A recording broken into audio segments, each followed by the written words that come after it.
여러분 안녕하세요. 송병현 교수입니다. 국민복음 세상을 깨우는 말씀을 통해 하나님께서 인도하실 이 시간을 기대하며 말씀을 통해서 더 큰 힘과 용기를 얻어가시기를 소망합니다.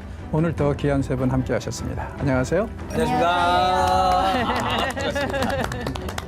지난주에 우리가 이제 이 느부갓네살이 꾼 꿈, 그리고 이 사람이 온갖 지혜자들한테 다 얘기를 해도 해몽하지 못한 그 꿈에 대해서 이제 마무리를 하고, 그런데 이 상황에서 다니엘이 나서서 이건 차라리 다른 적들에게 됐으면 좋겠습니다 하면서 이야기를 마무리했습니다. 그리고 그가 환상에서 본 꿈은, 그 나무는 사실은 느부갓네살이다. 거기까지는 좋은데 문제가 밑둥이 잘리는 그 부분이 있기 때문에 다들 주저했을 수도 있다, 이렇게 얘기를 했어요. 자, 그러면은 이 말씀이 과연 언제 어떤 상황에서 임했을까? 제가 그런 경고했었죠. 이건 분명히 느부갓네살이 교만할 때 일어날 거다. 그렇죠. 과연 그런지 우리 한번 보도록 하겠습니다. 우리 장혜원 아나운서님이 28절에서 30절까지 좀 읽어주세요. 이 모든 일이 다 나 느부갓네살 왕에게 임하였느니라. 12달이 지난 후에 내가 바벨론 왕궁 지붕에서 거닐세. 나 왕이 말하여 이르되 이 큰 바벨론은 내가 능력과 권세로 건설하여 나의 도성으로 삼고 이것으로 내 위엄의 영광을 나타낸 것이 아니냐 하였더니. 자, 다니엘이 꿈을 해몽해 준 지 딱 1년 지났습니다.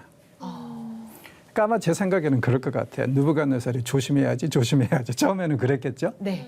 그런데 1년 지나고 나니까 또 교만이 싹 틉겠죠. 그래서 이제 이게 영성훈련 혹은 신앙훈련 혹은 겸손은 평생을 노력해야지 한순간에 이렇게 겸손해졌다 해서 되는 건 아닌 것 같아요. 왜냐하면 바로 그 다음 순간에 또 뭔가 올라오죠. 여러분은 이 교만해지려고 할 때 뭐 특별히 뭐 하시는 게 있어요? 주여. 겸손해지기 위해서? 주여. 전 그냥 제가 제일 자존감이 떨어졌을 때, 여러 가지 상황이 안 좋았을 때 떠올려요, 자꾸. 그래서 언제든지 다시 저렇게 될 수 있는 나. 네, 그것도 기억하려고 도움이 그래요. 되겠네요. 네. 그죠? 그러니까 쉽게 말해서 이 알랄라 니콜라지네요. 그죠? 그게 뭐예요? 너 자신을 알라. 그죠? 알랄라 니콜라지. 새로운 걸 또 배웠네요, 오늘. 그런 때로 이제 되돌아가면서 네. 자기 자신을 조금 더 네. 성찰하는, 좋은 것 같아요. 또 다른 분들은 뭐 다른 방법이 있어요? 교만이요. 되게 티 안 나게 자연스럽게 스며들면서 나갈 때가 있어요. 제가 도움을 주고 싶거나 뭐 이렇게 할 때 정말 직설적으로 말하면 상처받겠지 해서 말을 돌리다 보면 더 실수할 때가 있는 것 같아요. 그렇죠. 우리 네. 남 배려하다 실수할 네. 때요. 그래서 참 그럴 때 너무 속상해요. 뭔가 이렇게 교만 안 하려고 겸손하게 말하려고 하다 보니까 꼭 그 사람이 더 어떻게 보면 상처를 더 많이 받게 되는 것 같을 때가 있어요. 그래서 그냥 말을 안 하는 게 득 아닌가. 뭐 이 다양한 방법으로 이제 할 수 있는데 아마 제일 좋은 방법 중에 하나는 그런 것 같아요. 내가 훨씬 더 나보다 이 낮은 자라고 생각하는 사람한테 뭐 도움을 한번 받아보거나. 이거 효과적이겠네요. 그러면은 이제 훨씬 이 퍼스펙티브가 좀 달라질 수 있죠. 그래서 이 도움을 청하는 것도, 그러니까 이제 성경에 보면 사랑의 빛은 서로 지라고 그러잖아요. 저는 이런 것이 그런 것이 아닌가.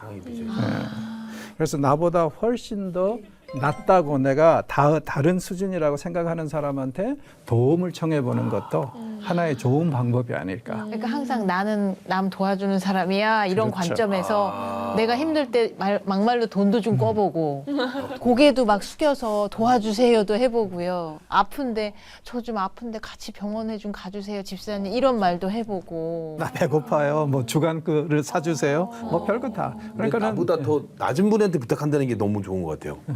그러면 이제 우리 자신을 이제 많이. 그분은 또 굉장히 또 자존감이 높아지고.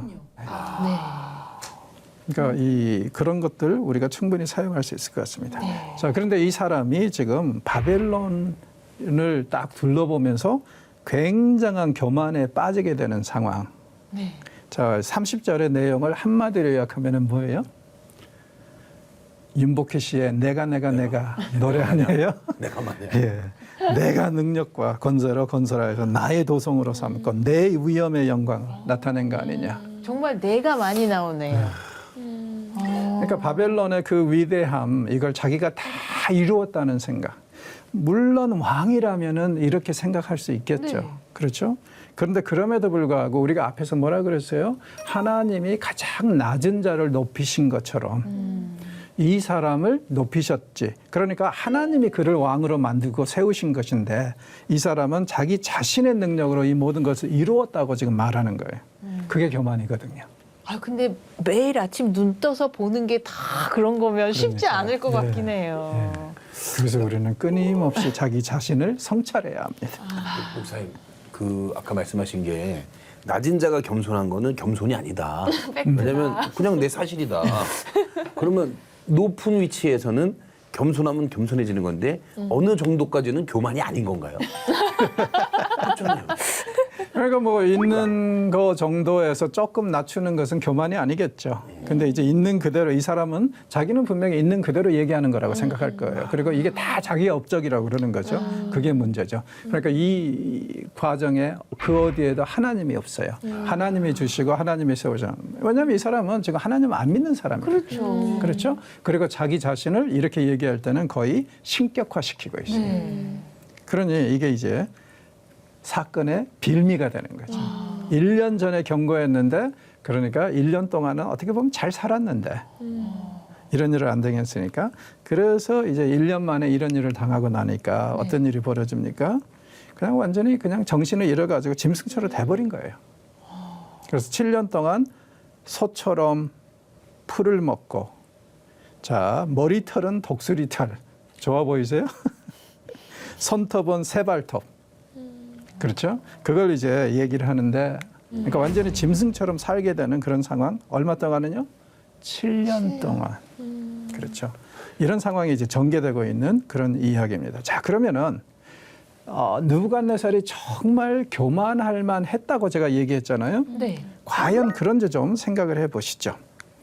자, 느부갓네살의 이미지가 새겨진 동전입니다. 그 당시 이제 화폐로 유통이 됐죠. 그 2장에서 기억나십니까? 동상을 봤는데 그 동상에서 다른 제국들은 다들 제국으로 얘기가 되는데 바벨론을 얘기할 때는 느부갓네살을 두고 당신이 바로 그 머리입니다. 기억나요? 네. 예. 왜 그러냐면은 바벨론 하면 곧 느부갓네살. 동격이군요, 완전. 거의 완전히. 왜 그러냐면은 바벨론, 신바벨론 제국을 보면은 한 6, 70년 정도밖에 유지가 안 됐고 망해버렸는데 네. 그때 느부갓네살이 한 40년을 통치하다 보니까 게다가 이때 제일 위대한 업적을 다 이루었어요. 영토도 확장했고 온갖 건축 사업도 했고 그리고 그 이후로 한 오는 서너 명의 왕들은 다 좀 찌질합니다. 네. 그리고 오래 군림하지도 못하고.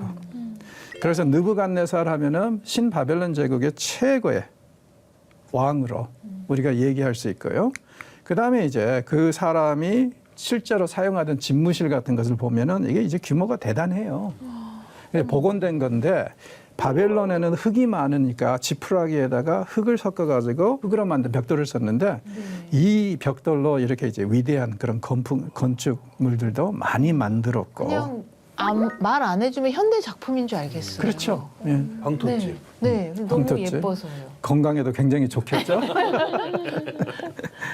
그리고 이제 어떤 사람은 이런 식으로 이제 느부갓네살이 꿈을 해몽하는 그런 모습을 이제 보여주는데, 자 바벨론 제국을 봐보세요. 이집트에서부터 오늘날의 이란까지 쓱 전개되면서 엄청난. 사실 이건 별거 아니에요. 바벨론 도시 자체를 보면은 이런 구조를 가지고 있는데 중앙에 유프라테스 강이 직접 흐릅니다. 그래서 물이 있다 보니까 굉장히 번성할 수 있겠죠. 도시가. 그런데 재미있는 게 뭐냐면 지금 사각형으로 되어 있는 이 성벽이요. 네 겹입니다. 진짜. 그러니까 이제 원래 안쪽에 두 겹, 그다음에 조금 떨어져 가지고 또 두 겹. 그러니까 쉽게 말해서 난공불락이에요. 외부에서 오는 건. 뚫기가 정말 힘들겠네요. 그렇죠. 안에 있는 두 벽이 성벽이 길이가 너비가 총 합해가지고 12m입니다. 두께가요? 합해서요? 예, 두 개가. 그리고 밖에 있는 것이 또 11m고. 그러니까는 4개의 성벽을 거의 한 22, 3m를 뚫어야만이 24m, 5m를 뚫어야만이 성 안으로 들어갈 수 있어요. 그러니까 이건 군사적으로 그 당시 무기 가지고 하기는 굉장히 어렵죠. 그리고 이게 어느 정도 규모냐면은 총 한 이 성벽 길이가 27km 정도 되거든요. 근데 이게 상대적으로 말씀드릴게요. 예루살렘을 느헤미야가 회복을 시키잖아요. 성벽을 완전히 재건하죠. 3km예요. 예루살렘을 둘러싼 성벽이.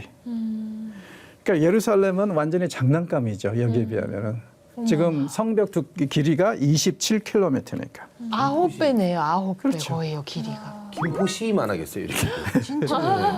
김포시만 하죠. 그래서 이제 이걸 보면서 학자들이 바벨론이 어떻게 해서 망했을까? 그거에 대해서 역사적인 자료들을 찾고 막 하는데 2가지 가능성을 얘기를 합니다. 첫째는 뭐냐면은 바벨론 사람들이 굉장히 실용적인 사람들이었어요. 네.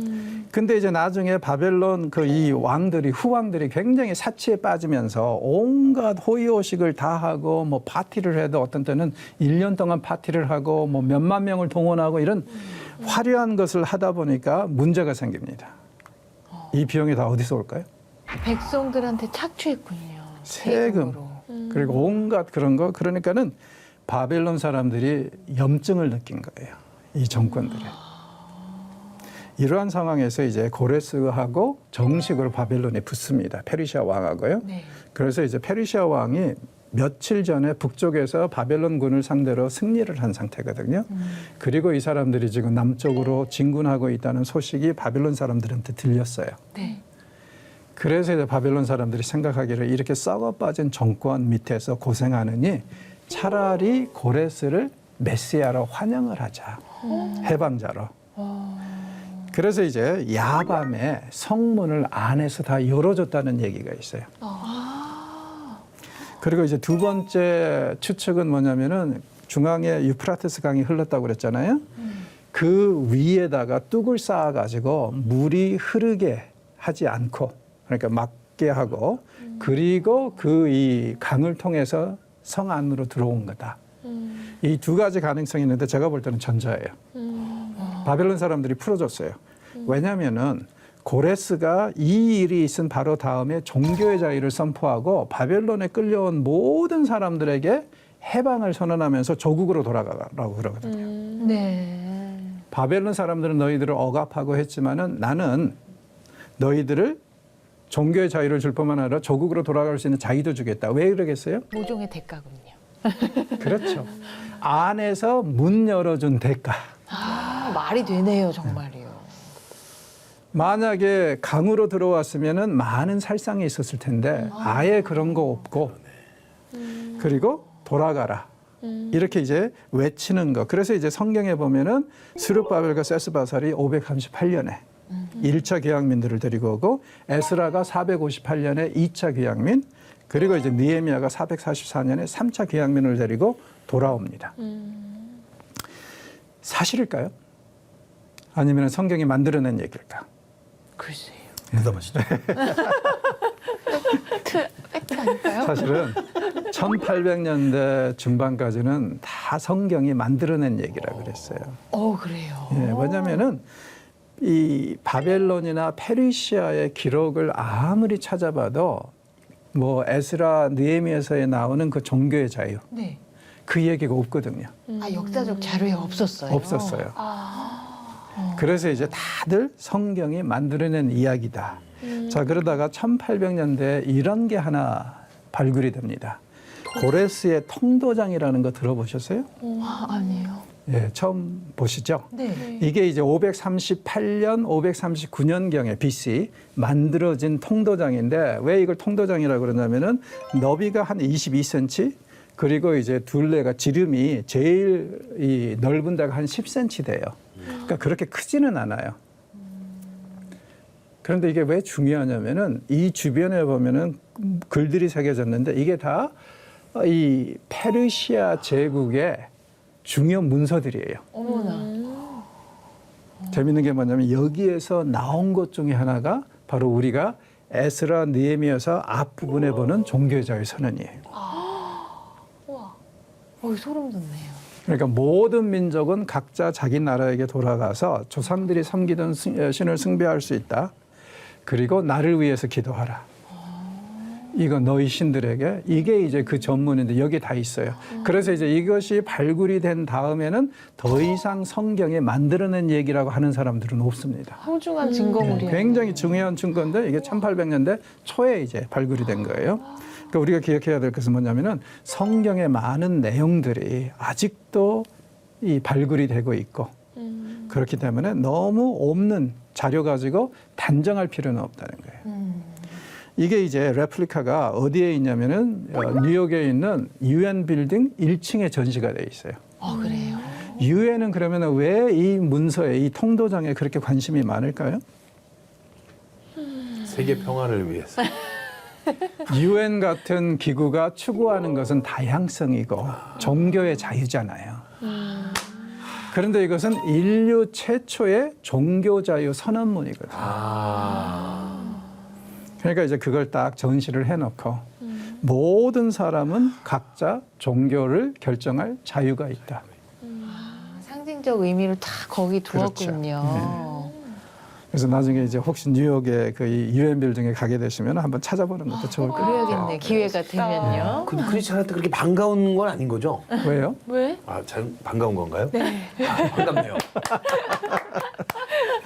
글쎄요, 이게 또 뭐 종교를 다 다원주의로 살짝 갈 수도 있나요, 교수님? 다 인정하는 생각이 분위기. 뭐 그게 이제 정신이죠. 사실은 그랬던 다원주의. 그- 근데 아, 이제 네, 중요한 그랬어요. 것은 뭐냐면은 저는 이렇게 생각해요. 기독교가 진리이기 때문에 네. 모든 종교가 공정한 상황에서 경쟁을 하고 한다면은 우리는 분명히 최종적인 승자가 될 거다. 아, 두려울 게 없다. 공정하게 그렇죠. 평가받아도. 예. 네. 그런데 이제 지금 무슬림 같은 경우에는 제일 큰 문제가 그런 거 아니에요. 많은 나라들에서 무슬림으로 태어나면 종교를 바꿀 수가 없어요, 평생.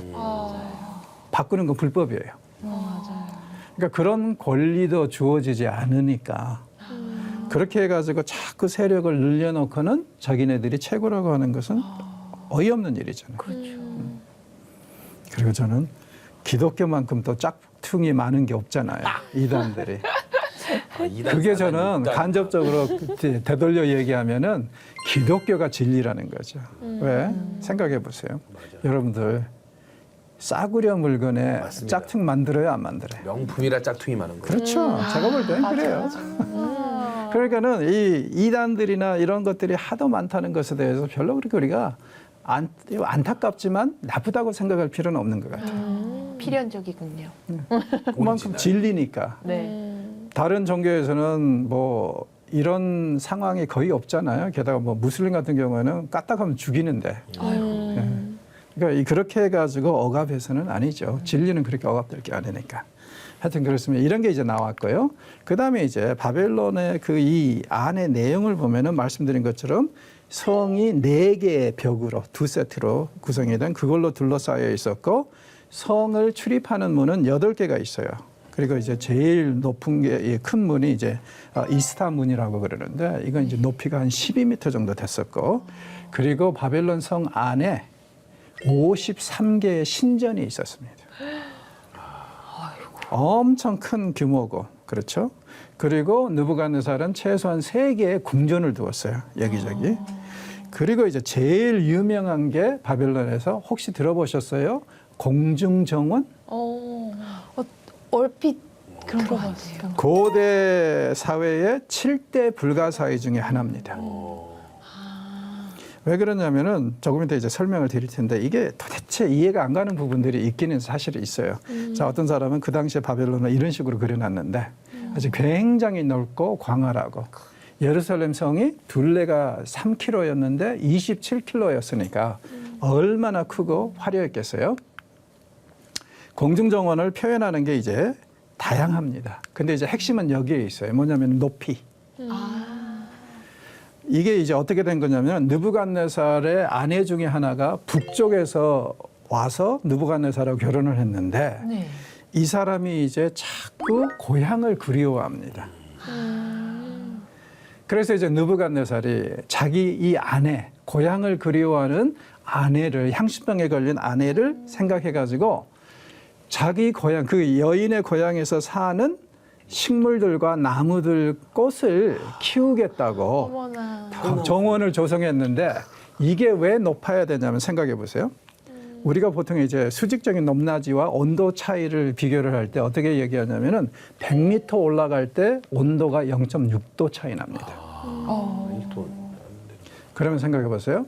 북쪽에 사는 나무들과 꽃을 키우려면은 최소한 한 3, 4도 차이는 나야 되지 않을까요? 아, 그럼 온도를 500m 를. 낮추려고요? 예.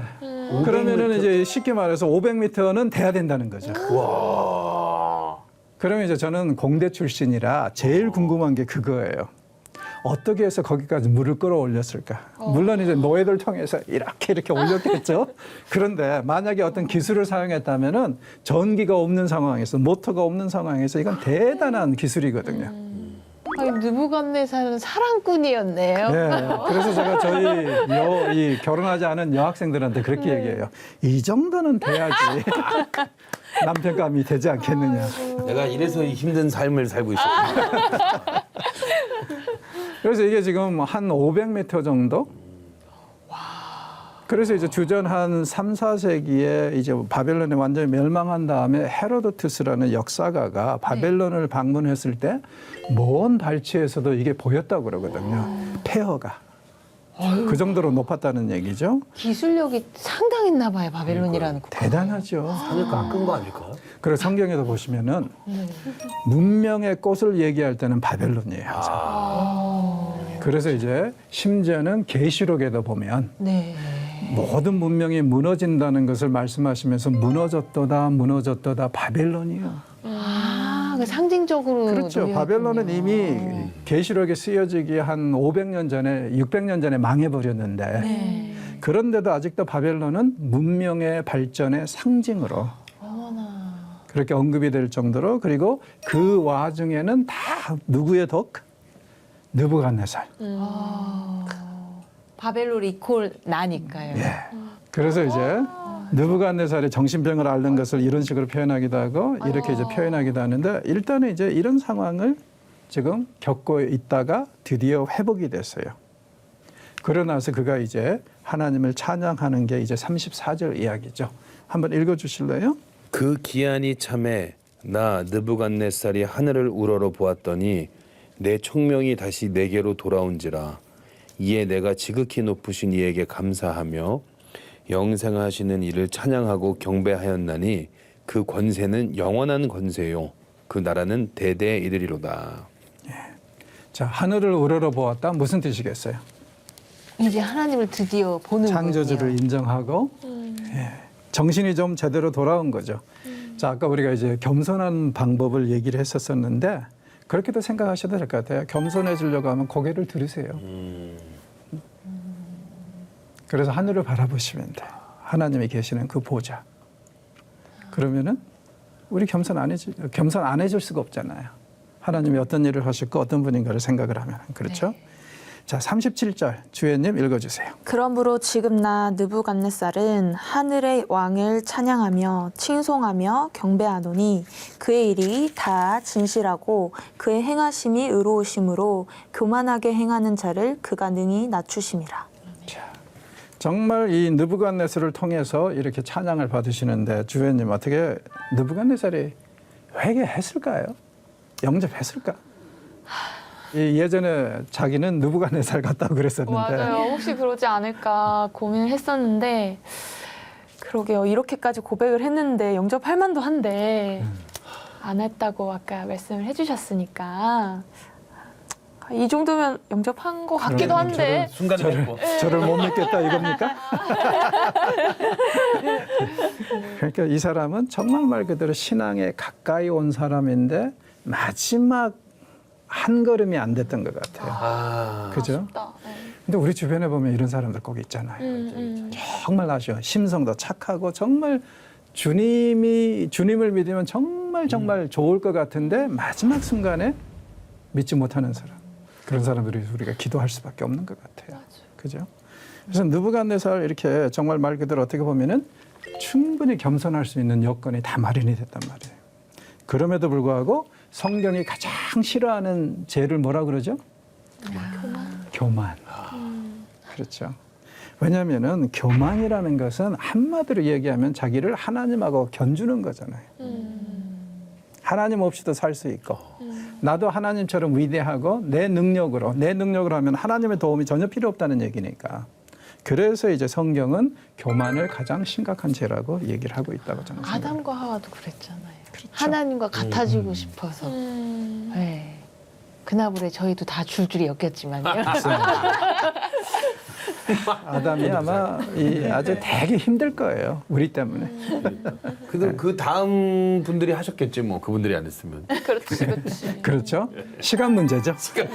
그렇죠. 우리 자신을 아니까. 그렇죠. 그래요. 하여튼 뭐 이렇게 해서 이제 우리는 4장까지 마무리를 하고 다음 주에는 또 이제 5장으로 들어가도록 하겠습니다. 오늘 수고하셨습니다. 아, 감사합니다. 끝나네요.